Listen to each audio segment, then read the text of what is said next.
ಪ್ರಶಾಂತ್ ಇಷ್ಟು ಈಸಿಯಾಗಿ ಒಂದು ತಟ್ಟೆಯಲ್ಲಿ ಒಂದು ಇಶ್ಯೂ ಇಟ್ಟು ಕೊಟ್ಟಂಗೆ ಮಾಡ್ಬಿಟ್ರಲ್ಲ. ಅದೇ ನನಗನ್ಸುತ್ತೆ ಕಳೆದ 2.5 ವರ್ಷಗಳಲ್ಲಿ ನಾನು ನೋಡ್ತಾ ಇದ್ವಿ ಮೂಡಾ ಪ್ರಕರಣದಲ್ಲೂ ಕೂಡ ಕಾಂಗ್ರೆಸ್ ಬ್ಯಾಕ್ಫುಟ್ನಲ್ಲಿರಲಿಲ್ಲ. ಮೂಡಾ ಪ್ರಕರಣದಲ್ಲೂ ಕೂಡ ಸಿದ್ದರಾಮಯ್ಯನವ್ರನ್ನ ಸಿಗಿಸ್ಲಾಗ್ತಾ ಇದೆ ಅನ್ನುವ ಚರ್ಚೆ ಇತ್ತು. ವಾಲ್ಮೀಕಿ ಪ್ರಕರಣದಲ್ಲೂ ಕೂಡ ಸಚಿವರು ಗೊತ್ತಾಗದೆ ಅಷ್ಟೊಂದು ದೊಡ್ಡ ಮೊತ್ತದ ಹಣ ಹೇಗೆ ಟ್ರಾನ್ಸ್ಫರ್ ಆಗುತ್ತೆ ಅಂತ ಕೇಳಿದರೆ ಅಧಿಕಾರಿಗಳು ಅಂತಕ್ಕಂಥ ಒಂದು ಉತ್ತರ ಬಂತು. ಆದರೆ ನನಗನ್ಸುತ್ತೆ ಮೊದಲ ಬಾರಿ ಸರ್ಕಾರ ಒಂದು ಬ್ಯಾಕ್ಫುಟ್ನಲ್ಲಿದೆ. ಅದಕ್ಕೀಗ ಕಾರಣ ಏನು?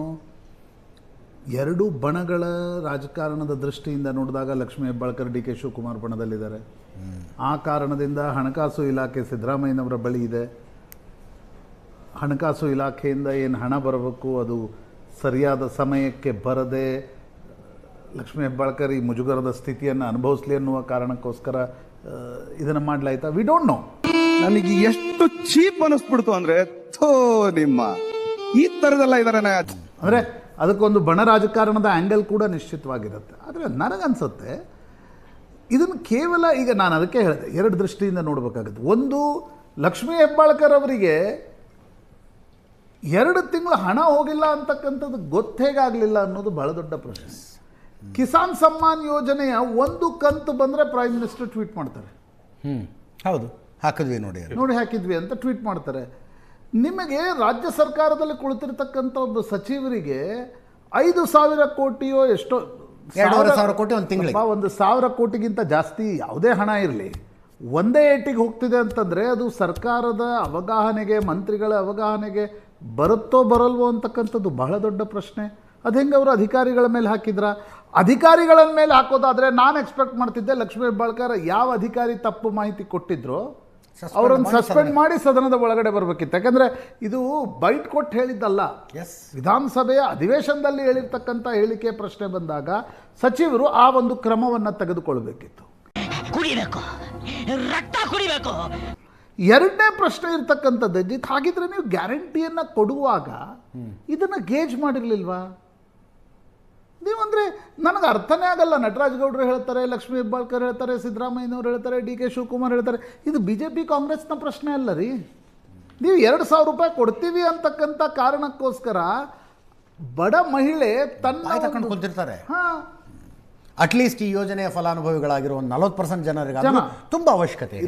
ನಮ್ದು ಪ್ರಶ್ನೆ ಇದೆ, ಎಲ್ರಿಗೂ ಕೊಡಬೇಡಿ ಅನ್ನೋದು ಡಿಫ್ರೆಂಟ್. ಹೌದು. ಆದರೆ ಅತ್ಯಂತ ಕಡು ಬಡ ಮಹಿಳೆ ಅದನ್ನು ಕಾಯ್ತಾ ಇರ್ತಾಳೆ, 2,000 ರೂಪಾಯಿ ಬರುತ್ತಪ್ಪ ನನಗೆ ಅಂತ. ನೀವು ಸರ್ಕಾರ ನಾವು ಮನಸ್ಸಿಗೆ ಬಂದಂಗೆ ಕೊಡ್ತೀವಿ. ನನಗೆ ಇವತ್ತಿನವರೆಗೆ ಅರ್ಥ ಆಗಲಿಲ್ಲ ರೀ. ಅಂದರೆ ನನ್ನ ಒಂದು ತರ್ಕಕ್ಕೆ ನಿಲ್ಕದ್ದು, ಈಗ ನನಗೆ ಸಂಬಳ ಬರುತ್ತಪ್ಪ, ಯಾವ ಸಂಸ್ಥೆಯಲ್ಲಿ ರೀ ಫೆಬ್ರವರಿ ಮಾರ್ಚದ ಪೆಂಡಿಂಗ್ ಇದೆ, ನಿನಗೆ ಏಪ್ರಿಲ್ ಮೇ ಜೂನ್ ಜುಲೈದು ಕೊಡ್ತೀನಿ ಅಂತ ಹೇಳ್ತಾರೆ ರೀ. ನನಗದು ಅರ್ಥನೇ ಆಗಿಲ್ಲ ಇವತ್ತಿನವರೆಗೆ. ಕೊಟ್ಟರೆ ಫೆಬ್ರವರಿ ಮಾರ್ಚಿದ್ದಾದರೂ ಕೊಡ್ಬೇಕಾ ನೀನು? ಹೌದು. ಈಗ ನೀವು ಎಷ್ಟೇ ಈಗ ಗೌರೀಶ್ ಅವರು ಎಷ್ಟೇ ಟೆಕ್ನಿಕಲ್ ವಿಷಯಗಳನ್ನು ಹೇಳಿ, ಸರ್ಕಾರ ಕುಳಿತುಕೊಂಡು ಕ್ಯಾಬಿನೆಟ್ ಇದನ್ನು ಡಿಸೈಡ್ ಮಾಡಿದರೆ ಎಷ್ಟೊತ್ತಿನ ಪ್ರಶ್ನೆ? ತಾಂತ್ರಿಕ ಪ್ರಶ್ನೆಗಳನ್ನು ಅಲ್ಲ, ಸಮಸ್ಯೆಗಳಿದ್ರೂ ಕೂಡ ಅದಕ್ಕೆ ಪರಿಹಾರ ಇದೆ ಅಲ್ವಾ? ನನಗೆ ಅರ್ಥ ಆಗದೆ ಇದ್ದು ಈ ಸರ್ಕಾರ ಹೇಳ್ಬೇಕಾಗಿರೋದು ಮೇ ತನಕ ಕೊಟ್ಟಿದೀವಪ್ಪ, ಮೇ ಇಂದ ಪೆಂಡಿಂಗ್ ಇದೆ, ಆಗಸ್ಟ್ ಇಂದ ಅಲ್ಲ, ಫೆಬ್ರವರಿ ಮಾರ್ಚ್ ಏಪ್ರಿಲ್ ಮೇ ಕೊಟ್ಟಿದ್ದೀವಿ, July August September October November 6 ತಿಂಗಳದ್ದು ಬಾಕಿ ಇದೆ ಅನ್ಬೇಕು. ಹಾಗೆ ಹೇಳಿಲ್ಲ, ಇಲ್ಲ ಫೆಬ್ರವರಿ ಮಾರ್ಚ್ ನಾವು ಹಾಕಿಲ್ಲ, ಉಳಿದದ್ದು ಹಾಕಿದೀವಿ ಅಂತ. ನನಗಿದು ಲೆಕ್ಕನೇ ಅರ್ಥ ಆಗಲಿಲ್ಲ. ಅದರ ಅರ್ಥ ಡ್ಯೂ ಡಿಲಿಜೆನ್ಸ್ ಇಲ್ಲ, ಅದರ ಅರ್ಥ ಅಪ್ಲಿಕೇಶನ್ ಆಫ್ ಮೈಂಡ್ ಇಲ್ಲ, ಅದರ ಅರ್ಥ ಏನಾಗ್ತಿದೆ ಅಂತಕ್ಕಂಥದ್ದರ ಬಗ್ಗೆ ಒಂದೋ ನಿಮ್ಗೆ ಅರಿವಿಲ್ಲ ಅಥವಾ ನಿಮ್ಗೆ ಅದರ ಮೇಲೆ ಕಂಟ್ರೋಲ್ ಇಲ್ಲ ಅಷ್ಟೇ. ಇದಾಗದೆ ಇದು ನಡೆಯುತ್ತೆ ಹೇಗೆ ಅಂತಕ್ಕಂಥದ್ದು ಬಹಳ ದೊಡ್ಡ ಪ್ರಶ್ನೆ. ನಾನು ಇಲ್ಲಿವರೆಗೆ ಲಕ್ಷ್ಮೀ ಹೆಬ್ಬಾಳ್ಕರ್ ಬಹಳ ಪವರ್ಫುಲ್ ಮಂತ್ರಿ ಅಂತ ಅಂದ್ಕೊಂಡಿದ್ದೆ. ಅಂದರೆ ಉತ್ತರ ಕರ್ನಾಟಕದಿಂದ ಬಂದಿರತಕ್ಕಂಥ ಒಬ್ಬ ಪವರ್ಫುಲ್ ಸಚಿವೆ ಅಂತ. ಆದರೆ ಇವತ್ತು ಲಕ್ಷ್ಮೀ ಹೆಬ್ಬಾಳ್ಕರ್ ಅವರು ವಿಷಾದವನ್ನು ವ್ಯಕ್ತಪಡಿಸಿ ಬೇಕಿದ್ರೆ ಕ್ಷಮೆ ಕೋರ್ತೀನಿ ಅಂತಕ್ಕಂಥದ್ದು ಹೇಳಿದ್ದು, ಒಂದು ಅವರು ಅಸಹಾಯಕ ಸ್ಥಿತಿಯಲ್ಲಿ ನಿಂತರ, because she belongs to D K Shivakumar ಬಣ ಅನ್ನೋ ಕಾರಣಕ್ಕೋಸ್ಕರ FD ಇಂದ ಹಣ ಬಿಡುಗಡೆ ಮಾಡದೆ ಇದು ಆಟ ಆಡಿಸ್ಲಾಯ್ತಾ? ಅದಕ್ಕೆ ಅವರೇ ಉತ್ತರ ಕೊಡಬೇಕು. ಇಲ್ಲ, ಅದು 2 ತಿಂಗಳದ್ದು ಹೋಗಿಲ್ಲ ಅನ್ನೋದು ಅವ್ರಿಗೆ ಗೊತ್ತಿದ್ದು, ಇಂಥ ಟೆಕ್ನಿಕಲ್ ರೀಸನ್ ಇಂದ ಹೋಗಿಲ್ಲಪ್ಪ, ಹಾಕೋ ಪ್ರಯತ್ನ ಮಾಡ್ತೀವಿ ಅಂದಿದ್ರು ಇಷ್ಟ ಆಗ್ತಿರ್ಲಿಲ್ಲ. ಕೊನೆಗೆ ಅದೇ ಹೇಳಿದ್ದು ತಾಂತ್ರಿಕ ದೋಷಗಳಿಂದ 2 ತಿಂಗಳು ಹಾಕಿಲ್ಲ, ನಟರಾಜಗೌಡ. 23 ತಿಂಗಳು ಅವರು ಸ್ಪಷ್ಟವಾಗಿ 23 ತಿಂಗಳು ಹಾಕಿದ್ದೀವಿ ಅಂತ ಸ್ಪಷ್ಟವಾಗಿ ಹೇಳಿದ್ರು ಅವರು. ಸರ್, ನನಗೆ ಸ್ವಲ್ಪ ಅರ್ಧ ನಿಮಿಷ ಸ್ವಲ್ಪ ಬೇಕು ಸರ್. ಸರ್, ಯಾಕೆಂತಂದ್ರೆ ನಾನೊಬ್ಬ ಅಧಿಕಾರಿಯಾಗಿ ಕೆಲಸ ಮಾಡೋದು, ಹೆಂಗೆ ಬಜೆಟ್ ಆಗುತ್ತೆ ಅನ್ನೋದನ್ನ ಗೌರೀಶ್ ಅವರೇ ಹೇಳಿದ್ದಾರೆ ಸರ್. ಈಗ ಸರ್, ಬಜೆಟ್ ಅಲ್ಲಿ ಈಗ ಏನು ಪಂಚ ಗ್ಯಾರಂಟಿಗಳು ಕೊಡ್ತೀರಲ್ಲ, ಅದು ಅಲೋಕೇಟ್ ಮಾಡಿರೋ ಅಮೌಂಟು ಅದನ್ನು ಕೊಡಲೇಬೇಕು. ಈಗ ಪೂರಕ ಬಜೆಟ್ ಅಂತ ತಾವು ಹೇಳ್ತಿದ್ರಲ್ಲ, ಪೂರಕ ಬಜೆಟಲ್ಲಿ ಬಜೆಟಲ್ಲಿ ಆಗದೇ ಇರುವಂಥ ಖರ್ಚು ವೆಚ್ಚಗಳು, ಬಜೆಟಲ್ಲಿ ಪ್ರಾವಿಷನ್ ಆಗದೇ ಇರೋ ಖರ್ಚು ವೆಚ್ಚಗಳಿಗೆ ಒಪ್ಪಿಗೆ ತೊಗೊಂಡಿರೋವಂಥದ್ದು. ಸೊ ಹಾಗಾಗಿ ಇದರಲ್ಲಿ ಅದನ್ನು ಮಾಡ್ಲಿಕ್ಕೆ ಬರೋದಿಲ್ಲ. ಇದರಲ್ಲಿ ಆಲ್ರೆಡಿ ಪ್ರಾವಿಷನ್ ಆಗೋಗ್ಬಿಟ್ಟಿದೆ. ಒಂದಾಯ್ತು ಸರ್. ಇವತ್ತು ಇಬ್ಬರನ್ನ ಅಭಿನಂದಿಸಬೇಕು. ಒಂದು ಶ್ರೀಯುತ ಮಹೇಶ್ ಅವ್ರನ್ನ, ಇನ್ನೊಂದು ಸ್ವರೂಪ್ ಪ್ರಕಾಶ್ ಅವ್ರನ್ನ, ಹಾಸನದ ನಮ್ಮ ಪಕ್ಷದ MLA ಅವರು. ಇವರಿಬ್ಬರೂ ಸಹ ಪ್ರಶ್ನೆ ಕೇಳಿದರೆ, ಒಬ್ಬರದು ಚುಕ್ಕೆ ಗುರುತಿನ ಪ್ರಶ್ನೆ ಆಗಿದೆ, ನಮ್ಮ ಸ್ವರೂಪ್ ಅವ್ರದ್ದು ಚುಕ್ಕೆ ಇಲ್ಲದಂಥ ಒಂದು ಪ್ರಶ್ನೆ ಆಗಿದೆ. ಅಲ್ಲಿ ಉತ್ತರವನ್ನು ಕೊಡ್ತಾರೆ ಶ್ರೀಮತಿ ಲಕ್ಷ್ಮೀ ಹೆಬ್ಬಾಳ್ಕರ್ ಅವರು. 21 ಕಂತುಗಳಲ್ಲಿ ನಾವು ಇಲ್ಲಿವರೆಗೂ ಕೊಟ್ಟಿದ್ದೀವಿ ಅಂತಕ್ಕಂಥ ಮಾತನ್ನ ಬರವಣಿಗೆಯಲ್ಲಿ ಕೊಟ್ಟಿದ್ದಾರೆ ಸರ್, ಇನ್ ರೈಟಿಂಗಲ್ಲಿ ಕೊಟ್ಟಿದ್ದಾರೆ. 21 ಇಲ್ಲ ಸುಳ್ಳು, ಅದನ್ನೇ ಹೇಳ್ತಿರೋದು. ಲಕ್ಷ್ಮೀ ಹೆಬ್ಬಾಳ್ಕರ್ ಅವರು ಸದನವನ್ನ ತಪ್ಪು ಎಳೆದಿದ್ದ ಅಲ್ಲದೇನೆ ಇವತ್ತು ಕರ್ನಾಟಕ ರಾಜ್ಯವನ್ನ ತಪ್ಪು ದಾರಿಗೆ ಎಳಿತಿದ್ದಾರೆ. 21 ಕಂತುಗಳಲ್ಲಿ ನಾನು ಕೊಟ್ಟಿದ್ದೀನಿ, 21ನೇದು ಪ್ರೋಗ್ರೆಸ್ ಇದೆ ಅಂತ ನಂಗೆ ರೈಟಿಂಗ್ ಅಲ್ಲಿ ಕೊಟ್ಟವ್ರೆ. ನಮಗೆಲ್ಲ ಗೊತ್ತಾಗೋಯ್ತು. ಹೌದಾ? ರೈಟಿಂಗ್ ಅಲ್ಲಿ ಕೊಟ್ಟಿದ್ದಾರೆ ರೈಟಿಂಗ್ ಅಲ್ಲಿ ಕೊಟ್ಟರೆ ನಿಮ್ಗೆ ಇಲ್ಲೇ ಕೊಟ್ಬಿಡ್ತೀನಿ ನಾನೀಗ. ತೊಗೊಂಬಿಡಿ, ಇದನ್ನು ಬೇಕಾದ್ರೆ ಪ್ರಸಾರ ಆಗ್ಬಿಡ್ಲಿ. ಇವಾಗ ಸ್ವರೂಪ್ ಅವ್ರು ಕೊಟ್ಟಿರೋದಂಥದ್ದನ್ನೇ ಸರ್ ಇನ್ ರೈಟಿಂಗ್ ಅಲ್ಲಿ ಕೊಟ್ಟಿದ್ದಾರೆ ಸರ್.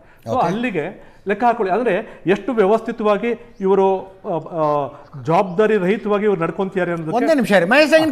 23 ಕಂತ 21 ಕಂತ ಬಂದಿರೋದು ನೋಡಿ, ನನಗೆ ಕೊಟ್ಟಿರ್ತಕ್ಕಂಥದ್ದು 23 ಕಂತುಗಳಲ್ಲಿ ನಾವು ಕೊಟ್ಟಿದ್ದೇವೆ ಅಂತಕ್ಕಂಥ ಮಾಹಿತಿಯನ್ನು ಕೊಟ್ಟಿದ್ದಾರೆ. ಈಗ ನಮ್ಮ ಇವ್ರು ಹೇಳಿದ್ ನೋಡಿದ್ರೆ ಇನ್ನೊಂದು ರೀತಿಯಲ್ಲಿ ಹೋಗುವಂತ ಪ್ರಯತ್ನ ಆಗ್ತಾ ಇದೆ. ಆಮೇಲೆ JDS MLA ಅವ್ರಿಗೆ 21 ಕಂತು ಅಂತ ಕೊಟ್ಟಿದ್ದಾರಂತೆ. ಫೆಬ್ರವರಿ ಮಾರ್ಚ್ ಹಾಕ್ಬಹುದು ಅಂತೇಳಿ 21ನೇ ಕಂತು ಚಾಲ್ತಿಯಲ್ಲಿದೆ. ನಾನು ಒಂದು ಸ್ಪಷ್ಟ ಮಾಡ್ತಾ ಇದ್ದೇನೆ.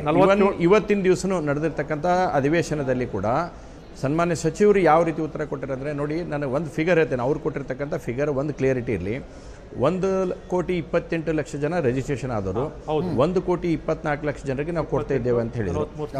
ಇವತ್ತು ಅದೇ ಸಚಿವರು ಆನ್ ಫ್ಲೋರ್ ಹೇಳ್ತಾರೆ 1,26,00,000 ಜನರಿಗೆ ಕೊಡ್ತೇವೆ ಅಂತ ಹೇಳಿ. ಅಂದ್ರೆ ಯಾವುದು ಸತ್ಯ ಯಾವುದು ಸುಳ್ಳು, ಸಚಿವರಿಗೆ ಇದ್ರ ಬಗ್ಗೆ ನಾಲೆಜ್ ಐತೆ ಇಲ್ಲ ಅನ್ನೋದನ್ನು ಕೂಡ ಬಹಳ ದೊಡ್ಡದಾಗಿರ್ತಕ್ಕಂಥ ಯಕ್ಷ ಪ್ರಶ್ನೆ. ಇವತ್ತು ಅದನ್ನು ಇಲ್ವಾ ಇವತ್ತು ನೋಡಕ್ ಹಾಗಾದ್ರೆ? ಇವತ್ತೊಂದು ಹೊಸದು ಕೊಟ್ಟರೆ ಹಾಗಾದ್ರೆ ಅವ್ರ ಅಧಿಕಾರಿಗಳು ಬರೆದು ಕೊಟ್ಟಿದ್ದೀವತ್ತ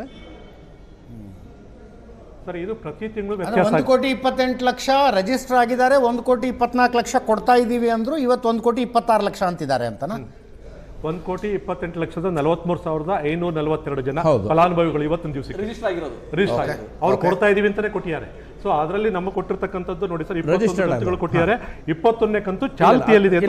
ನನ್ನ ಕಡೆ ಇರ್ತಕ್ಕಂಥದ್ದು 45,000 ಕೋಟಿ. ಅವ್ರು ಹೇಳ್ದಂಗೆ 1,28,00,000 ರಿಜಿಸ್ಟರ್ಡ್, 1,24,00,000 ಕೊಡ್ತಾ ಇದ್ದೇವೆ. 4,00,000 ಯಾವುದೇ ಕಾರಣಕ್ಕೆ ನಮಗೆ ಕೊಡಕತ್ತಿಲ್ಲ ಅಥವಾ ಏನೋ ಡಿಫ್ರೆನ್ಸ್ ಇದೆ ಅಂತಕ್ಕಂಥದ್ದು ಇದೆ ನನ್ನ ಹತ್ರ ಸರ್. ಇಲ್ಲಿ ಇವತ್ತಿನ ದಿವಸ ನಮ್ಮ ಚಾನೆಲ್ ಎತ್ತಿರ್ತಕ್ಕಂಥ ಪ್ರಶ್ನೆಗೆ ಶ್ರೀಯುತ ಮಹೇಶ್ ಅವರು ಮತ್ತು ಸ್ವರೂಪ್ ಎತ್ತಿರ್ತಕ್ಕಂಥ ಪ್ರಶ್ನೆಗೆ ಉತ್ತರ ಕಂಡ್ಕೋಬೇಕಾದ್ರೆ 3 ಪ್ರಶ್ನೆಗಳು ನಾವು ಉತ್ತರ ಹುಡುಕ್ಬೇಕಾಗ್ತದೆ ಸರ್.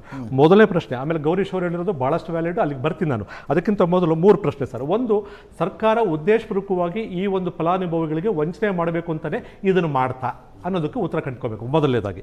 ಎರಡನೇದಾಗಿ, ಅಥವಾ ಶ್ರೀಮತಿ ಲಕ್ಷ್ಮೀ ಹೆಬ್ಬಾಳ್ಕರ್ ಅವ್ರನ್ನ ಸಿಕ್ಕಾಕಿಸ್ಬೇಕು ಅಂತಲೇ ಕುತಂತ್ರ ನಡೀತಾ ಅನ್ನೋದು ಎರಡನೇ ಪ್ರಶ್ನೆ. ಮೂರನೇ ಪ್ರಶ್ನೆ ಏನು ಅಂತಂದ್ರೆ, ಸರ್ಕಾರದ ಈ ಒಂದು ವಂಚನೆಯ ಭಾಗವಾಗಿ ಲಕ್ಷ್ಮೀ ಹೆಬ್ಬಾಳ್ಕರ್ ಅವರು ನಡ್ಕೊಂಡ್ರ ಅಲ್ವಾ ಅಂತಕ್ಕಂಥದಕ್ಕೆ ಉತ್ತರ ಹುಡ್ಕೊಂಡ್ರೆ ಉರಿಯೋದ ಕುಪ್ಸವ್ರಬೇಡಿ ಉರಿಯೋದ ಕುಪ್ಸವ್ರಬೇಡಿ ಅಂತ ಹೇಳಿದ್ದಾರೆ. ನಮ್ಮ ಹತ್ರ ಪ್ರಿಂಟಿಂಗ್ ಮಿಷಿನ್ ಇದೆಯಾ? ಎಲ್ಲಿಂದ ತರಲಿ ದುಡ್ಡು? ಎಲ್ಲಿಂದ ತರೋದು ದುಡ್ಡನ್ನ?